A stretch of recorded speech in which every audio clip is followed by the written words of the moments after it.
ఈశ్వరా, నా జీవితం నీ దయ. చివరికి ఒక చిన్న కోరిక మాత్రమే ఉంది. నా మనవడు, నా మనవరాలు పెళ్లి చేసుకునే ఈ రోజు కళ్ళారా చూసే భాగ్యం ఇవ్వమని వినయంగా కోరుకుంటున్నాను. నీవు కోరుకున్నది జరుగుతుంది. నిశ్చింతగా వెళ్ళి చూడు.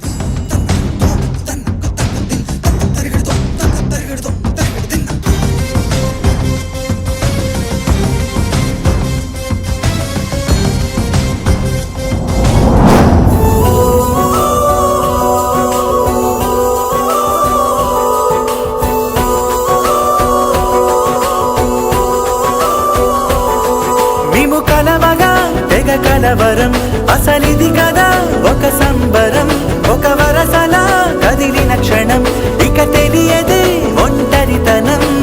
ఎన్నాళ్ళ కోరారు కన్నోళ్ళిలా, వస్తూనే పోయాయి కన్నీళ్ళిలా.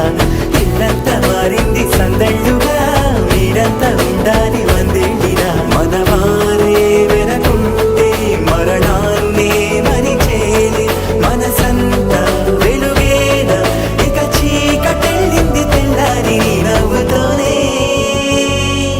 10 మంది ఉండగా ప్రతిరోజు పండగే, పడి నవ్వు